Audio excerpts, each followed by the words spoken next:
আমি পৃষ্ঠফালৰ আয়তনৰ এটা অংকলৈ আহিছোঁ। যদি এটা শংকুৰ ব্যাসাৰ্ধ 2.5 চেণ্টিমিটাৰ আৰু ইয়াৰ উচ্চতা 6 চেণ্টিমিটাৰ হয়, এই নতি উচ্চতা হ'ল, চাৰিটা অপশ্যন দিছে, কোনটো হ'ব আমি তলত বৰ্ণনা কৰি দেখুৱাইছোঁ তোমালোকক। আমি নতি উচ্চতা উলিওৱা সূত্ৰটো আছিলে L² = R² + S², মানে হেলনীয়া উচ্চতা স্কোৱাৰ প্লাছ ব্যাসাৰ্ধ স্কোৱাৰ প্লাছ উচ্চতা স্কোৱাৰ। তাকে মই কি কৰিলোঁ, R² মানটো পাতি দিছোঁ 2.5, দশমিক থকাৰ কাৰণে হোল স্কোৱাৰ দিলোঁ, প্লাছ 6² মানে H মান। তো 2.5 × 2.5 যদি আমি পূৰণ কৰোঁ 6.25 পাম। 6ক স্কোৱাৰ কৰিলে 36 হ'ব, দুইটাকে যোগ কৰিলে 42.25 হ'ব।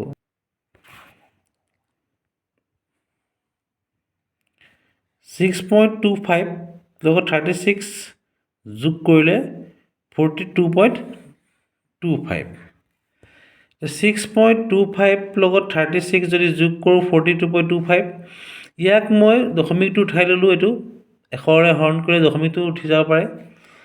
4,225/100, 100ৰ বৰ্গমূল 10, কিন্তু এইটো বৰ্গমূল 65 কেনেকৈ হয় মই দেখুৱাই আছোঁ। এইটো দীঘল নিয়মৰে আমি ইয়াৰ বৰ্গমূল উলিয়াম। আমি অলৰেডি পাই আহিছোঁ 4,225। আমি জোৰ হিচাপে দিলোঁ সোঁফালৰ পৰা বাওঁফাললৈ। প্ৰথম জোৰ 25, তাৰপিছত 42। আমি চাম প্ৰথম জোৰৰ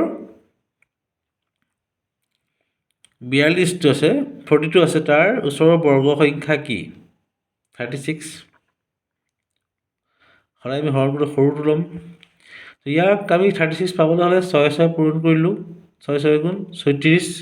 অ'কে, বিয়োগ কৰিলোঁ, 42ৰ পৰা 36 গ'লে 6 থাকিব।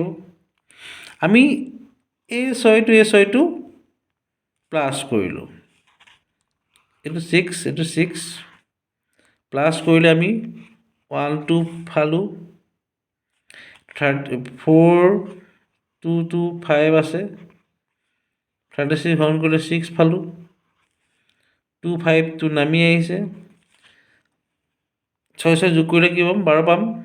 এনেকুৱা এটা ইয়াত সংখ্যা পাতিব লাগিব, ইয়াতো পাতিব লাগিব। পাতিলে এই গোটেই সংখ্যাটোৰ লগত এই সংখ্যাটো পূৰণ কৰিলে আমি এই সংখ্যাটো 625 কেনেকৈ পাম চাবা। আৰু এটা কথা জানো নেকি, এককৰ ঘৰত 5 আছে, তো ডেফিনেটলি একৰ ঘৰত 5 পাবলৈ হ'লে 5 থাকিবই লাগিব, 5 × 25, আৰু নাই, একে ছেম সংখ্যা হ'ব লাগিব। সেইকাৰণে আমি ভাবিলোঁ 125। 5 পূৰণ কৰি চাওঁ, 5 × 5 = 25, 5 2 কলিল, 5 2 10 2 12, 1 কলিল, 5 × 5 = 6, অৰ্থাৎ 625 পাই গ'লোঁ। অৰ্থাৎ ইয়াৰ বৰ্গমূল 65, এই বৰ্গমূল 65। 4,225ৰ বৰ্গমূল 65, 100ৰ বৰ্গমূল 10, আৰু 10ৰে যদি 65ক আমি হৰণ কৰোঁ 6.5, যিটো উত্তৰ C2।